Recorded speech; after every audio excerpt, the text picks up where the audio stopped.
PLC presents, brought to you by the donations of our faithful partners.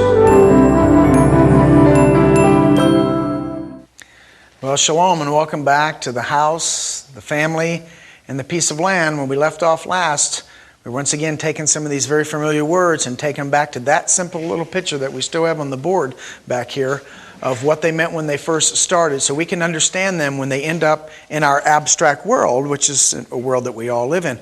We were last talking about the statement that Paul makes in Ephesians chapter 2, verses 8 and 9, when he says, "For by grace are you saved through faith." And we're analyzing those words. We talked about grace, the idea of supporting something or pitching a tent with someone. And then we were in the middle of the word faith when we were talking about, when we use an example, literally, where it's translated that way in Isaiah, of literally driving a nail in a sure place. To make something sure or secure, that is the concept of the pictographic concept of faith. Now, another example here is in Numbers chapter 11, verse 7. Numbers 11, verse 7 is Bamidbar in Hebrew. It says, "Have I conceived all these people," or all this people? "Have I begotten them?" This is Moses talking. "That you should say unto me, carry them in your bosom as a nursing father, bearing the suckling child unto the land which thou swearest unto their fathers." Now, that word nursing father there in the Hebrew, nursing father, is our word amon. Now, so you might ask yourself, well, how does a man nurse a child? Okay. Well, the point is that he is, the word that's being used here is the Hebrew word for faith or trust, and it's translated as a nursing father. Their support comes from him, if you will. That's what he's kind of complaining about here. Because a nursing father is a contradiction of terms. Obviously, that's something that a woman does. But the background of the word is to support something. Another example of support we can find in the book of Ruth, chapter 4, verse 6. On your screen, you can see Ruth 4:16, when it says, "And Naomi took the child and laid it in her bosom and became nurse unto it." Naomi took the child, laid it in her bosom, and became a nurse unto it.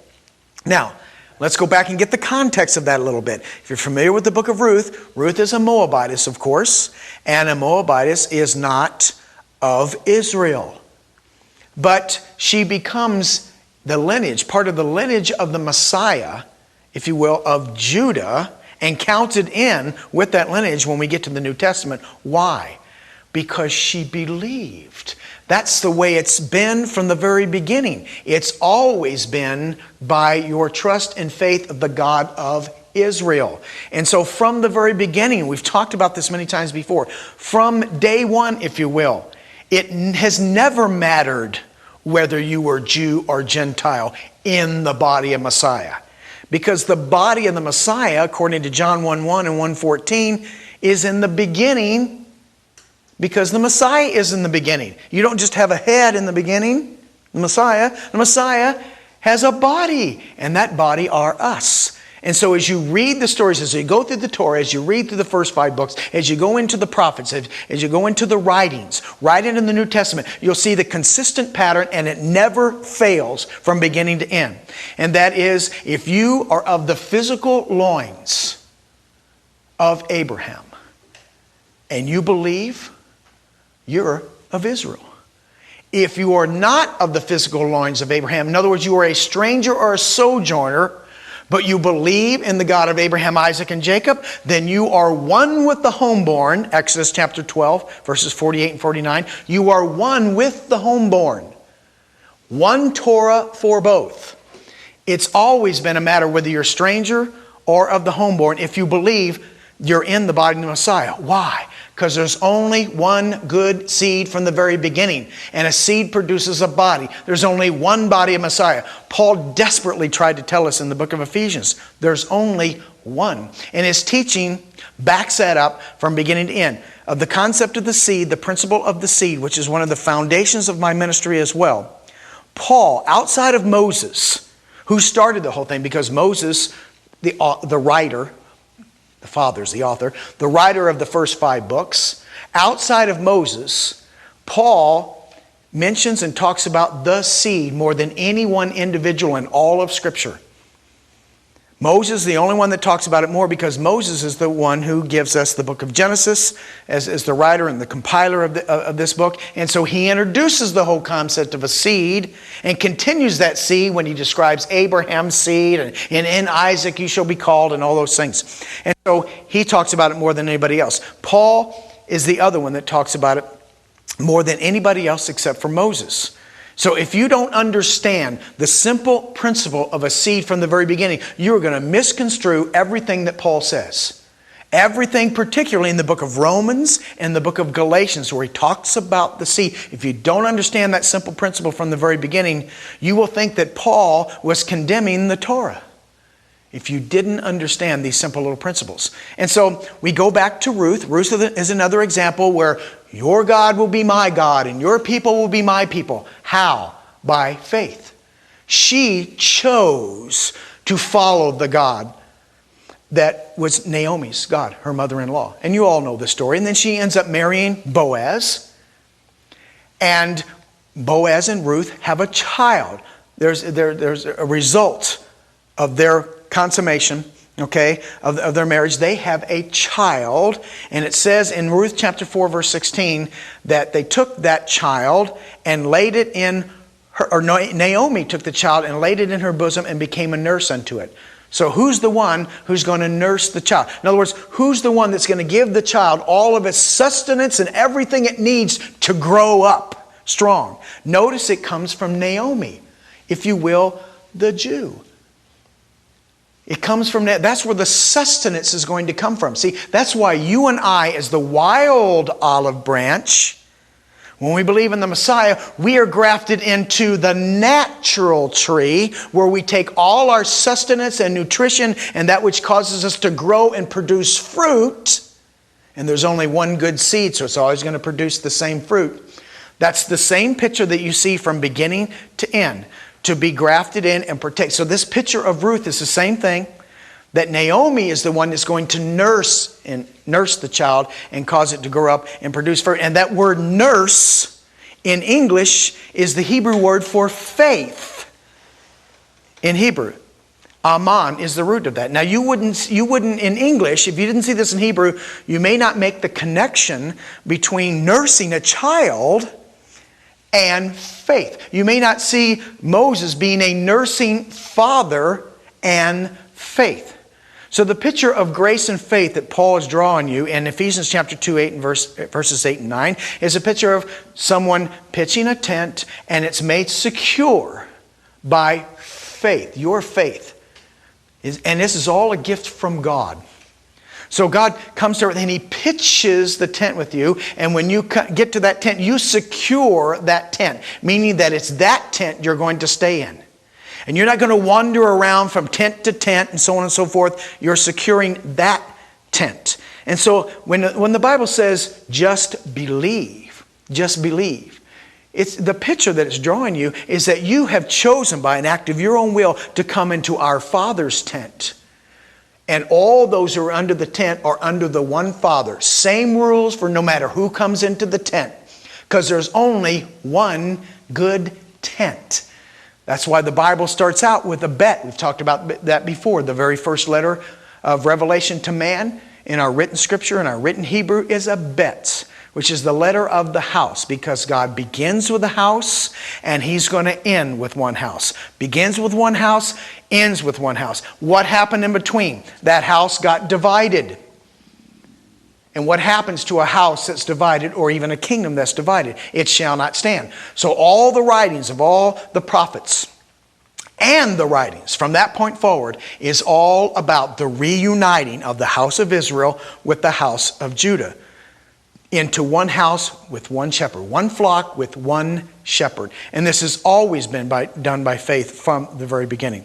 Okay, so that's the beautiful picture of grace and faith. Let's move on to another word here. In Psalm chapter 23, verse 3. Now, we've talked about this very briefly as well in one of the past shows, but I'm going to do it in more detail this time. Psalm 23, verse 3 says, He restores my soul. He leads me in the paths of righteousness for His name's sake. He restores my soul. Now notice the association of restoration with leading me in the paths of righteousness for His name's sake. Now that word paths there in English is a very linear term. Path is a linear thought process. There's lots of good Hebrew words that mean a straight path to go down. Derek and Oric and Nativ and words like that. But this is not one of them here. This is the word that we've discussed before. This word translated as paths is agol in the Hebrew. Agol. That is an ayin, a gimel, and a lamed. Ayin, gimel, lamed. Now that word means to make a cycle. We've talked about this before. To make a cycle. You'll notice in Hebrew that many words, or all the words in Hebrew that have a G and an L in them, have something to do with something starting out and returning right back where it came from, or something that's rolled over. Now let's talk about this word for a minute. Once again, it is a ayin, a gimel, and a lamed. Now there it is on your screen. The three letters, the ayin, the gimel, and the lamed, are gol. You start from the right and you go to the left. It means to make a cycle, a circle to go around, and it's also translated, we're going to talk about this in a few minutes, as a bull or a calf. We're going to talk about the meaning of that in just a few minutes. Agol is primarily based on the gimel and the lamed. The gimel and the lamed is the picture of the foot, or that which walks, and the lamed is the letter of something that leads. Something that leads. And so in Hebrew it ends up being something that leads in a path. Now, the word agol not only means to make a cycle, but the nuance of the word means not only to make a cycle, but to make a little rut in the ground when you make that cycle. As a matter of fact, I would like to go to the board. Let's go to the board for just a minute. This is the concept. Now, I'm drawing something everybody's familiar with, a cycle. All right? And agol not only means to make a cycle, but it means to do it so often that you wear a little rut in the ground. You wear a little trench or a track in the ground. You do it so often. And God has designed it. His paths, His way. So what He's saying there in Psalm chapter 23 verse 3 is that He's saying, lead me in your cycles of righteousness. Not a straight path. That's linear thinking. God teaches in cyclical patterns. And so He's saying to make a cycle. Cycles of righteousness. He's saying, I put my righteousness in this cycle. And so when you continue to do the things that I have commanded you to do from the very beginning, you will do it so often and so consistently that you will actually wear a little rut in the ground. And when you do it by nature now. It's difficult to veer off the path because you've done it so often, it becomes part of you, it becomes part of your life. And so you do it naturally from that point forward. Now, one might ask, what in the world does the bull and the calf have to do with making this cycle? Well, let me take you back to that. Thousands of years ago, the picture is they would have this threshing wheel, this threshing instrument. And it was a wheel. Same kind of wheel that you would see in Ezekiel's wheel. They'd have a threshing instrument. And what they would do is they would take a calf or a bull and they would yoke it to that threshing wheel.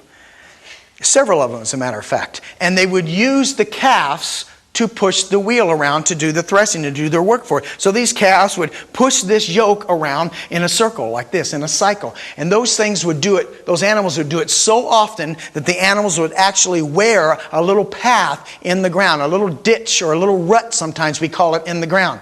And they would do it so often that it got to the point where they did not have to tie the calf to the wheel anymore. The calf would actually go right to the wheel and push it. They didn't have to yoke. Remember, Yeshua says, my yoke is easy, my burden is light. If you do it the Father's way, it's not a burden, and so forth. And so they would do it naturally after a while. Now, what's interesting about that is that in the Exodus, because I'm going to submit to you that the enemy teaches us his cycles. He gets us all involved in his ways through his cycles. Even though I believe that the bad guy wants us to think in a linear point of view because that's evolutionary thinking. Linear thinking is evolutionary thinking. The reality is things operate in cycles whether he likes it or not. Things always operate in cycles. God's cycles, God's feast or His cycles are the 7 feasts. His 7 feasts that He gave us in the beginning happen 7 times in the year, always consistently. When the barley starts coming up out of the ground in the spring, that's going to start, and the new moon is going to start the festivals and so forth, and in the appointed times. And so those consistently operate in cycles every year. This is God's cycles. Now man has his own, and that's the problem with the Exodus. But God has His cycle. So every month, He has a cycle called the new moon. Rosh Chodesh is a monthly cycle. The weekly cycle, Shabbat. Every week consistently, Shabbat comes around. The Sabbath comes around. That's His cycles. Every day, the sun comes up over the horizon and goes down in the next horizon. Consistently in cycles. Ladies, you have a monthly cycle. Your monthly cycle is a beautiful picture always of the death, burial, and resurrection of the Messiah. Believe it or not, God has placed that picture even in the monthly cycles. There are cycles. I submit to you that God's way, His words, are displayed in the creation once again. And that's why I know His words are taught that way. His Torah is taught that way because that which the Torah created is also operating that way. Everything is operating in cycles. Outside my door. As a matter of fact, I remember talking to my wife just a little while ago. I went over just a couple months ago and I was grabbing some buds on a tree. And I remember grabbing those buds and saying to my wife, you know something I noticed, honey? I noticed that about a year ago, those buds were also blooming on that tree. And then I looked up into the sky and I saw a full moon up in the sky and I said, honey, you know, it seems to me about 30 days ago, that moon was also full about 30 days ago. And I said, you know, the sun came up this morning. You know, yesterday about the same time the sun came up. There seems to be some cycles going on out there. Not this linear thinking. If Mr. Al Gore would figure this out, maybe we wouldn't have some of these, political things going on. If he understood the world as being a cycle, not a straight line. See, because he thinks from that perspective. And that's why he believes what he does. And so these cycles are also produced by this calf. See, the Father in the beginning already knew that that's what the calf does. So that's why the Hebrew word for, the Hebrew root for cycles is the Hebrew word for this calf. Now, picture the children of Israel coming up out of Egypt in Exodus chapter 12. And when they do, all those who had the blood on their door, whether they were homeborn believers or strangers at believers, okay, this is a picture of believers now. There was one Torah for both. And then when you read Exodus chapter 12, verses 48 through 50, 51, I couldn't be more than 9 verses off, okay? You'll notice that all of the children of Israel come up out of Egypt. And when they come up out of Egypt, it says that there was a mixed multitude that came up with them. And so when they get out into the wilderness, this mixed multitude, I'm going to suggest to you, talks them in to making a calf out in the wilderness. And that calf is going to represent, they do it specifically at a festival, at an appointed time. They make their own calf. They make their own cycles out in the wilderness. They establish their own way of worshiping that God. And it's called calf worship. Now that word there in Hebrew is egel. It's written like this. Egel, which is a calf. The whole picture of cycles is they establish their own ways of doing things. I remember years ago, I watched a movie, and I know none of you out there watch movies, but if you have some friends that watch movies, ask them.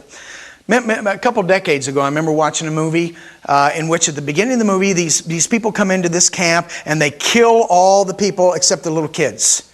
So they kill this little boy's parents.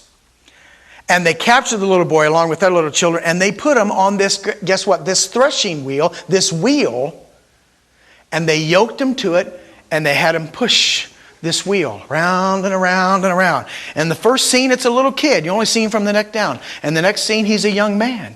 And the next scene, he's a bigger man. And the last scene, it's Conan the Barbarian, Arnold Schwarzenegger. Remember, he's pushing this threshing wheel around in a circle. And he's not yoked to it. And you'll notice that underneath him, you can see this little trench on the ground. That's that beautiful picture in Hebrew of why in Hebrew the word for a calf is also the word for making a cycle. And these are beautiful pictures. I would also like, as a matter of fact, let me give you another example up on the screen here. When it says in Shemot chapter 32 verses 3 and 4, it says, and all the people broke off the golden earrings which were in their ears and brought them unto Aaron, and he received them at their hand, and he fashioned it with a graving tool, and after he made it a molten calf, and they said, these be your gods, O Israel, which brought you up out of the land of Egypt. Now these are the gods that brought them up out of the land of Egypt? Oh goodness, no. But this is a picture of them going out into the wilderness after they just received the commandments. After they just received the commandments, they go out into the wilderness and they're already doing their own thing.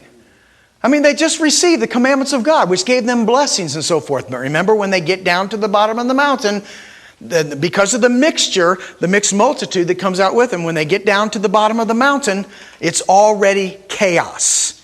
It's already chaos down at the bottom of the mountain. So when they get out into the wilderness, once they get out there, then they talk them into making these calves. And so they establish their own calf worship, their own ways, their own cycles.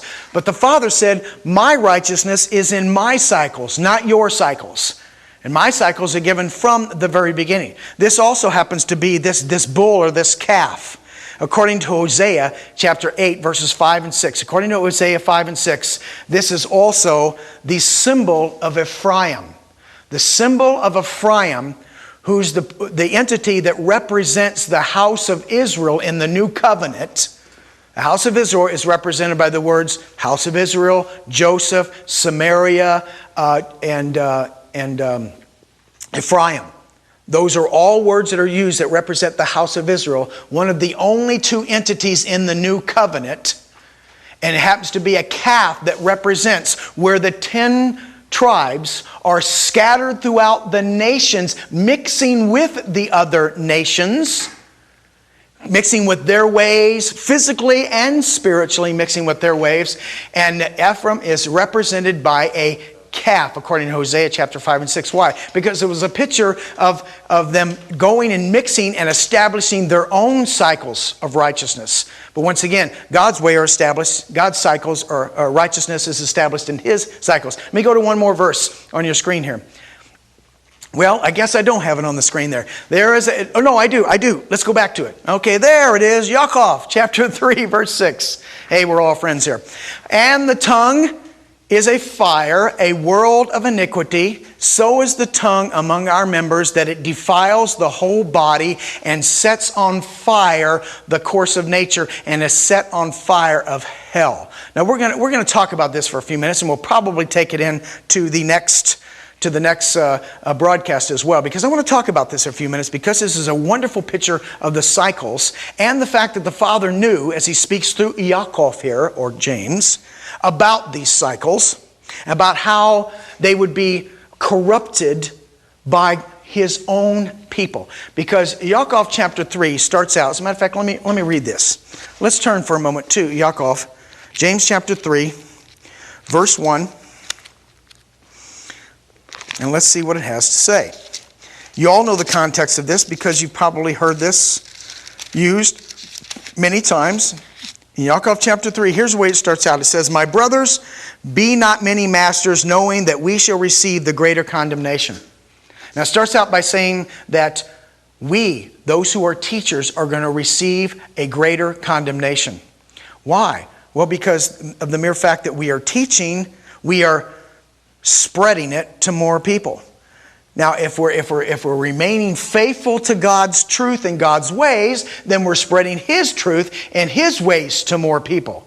But if we are made a decision based upon just what we pass down from one generation to the next in our great seminaries and so forth and educational institutions, if we're just passing down the same thing that was taught to us, we're going to infect a lot more people than the average person. So there's a greater condemnation for the teachers. I'm pointing to you out there. If you're a teacher, and I'm serious as I can be, if you're a teacher, do your homework. Because if you're not maintaining the cycles of God and teaching the same thing that was there from the very beginning, you are infecting much more people, and you will be held to a greater condemnation. I take those words very seriously.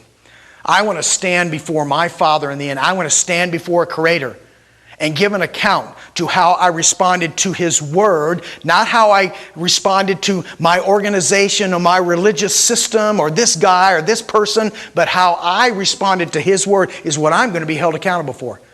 I'm going to be held accountable for every idle word that comes out of my mouth. I'm going to be held accountable for how I responded to His Word in the multitudinous ways that He has expressed it to us. I'm not going to stand before Him and be held accountable for what some other system taught me. I want to be held accountable to His Word. So these are very serious words that Yaakov says here, because as we go on to read them, and we'll continue this next time, as we go on to read them, he's going to say that this little bitty tongue in our mouth, and he's not really talking about the tongue. He's not talking about that. He's talking about the words that come off of your tongue. That little bitty tongue is like a rudder on a ship. That little bitty tongue is like a bit in a horse's mouth. The mighty things that a little bitty thing can do. And then he's going to finish it up by saying that tongue is capable of setting the course of nature on fire. I'm going to show you what that is in the Greek. We're going to take it back to what these cycles that began in the very beginning and show you that how teaching can destroy the cycles of God's righteousness. So in the meantime, cling to your roots, that your days may be long and that you will prosper in everything you set your hand to do. We'll see you next time. Shalom Aleichem.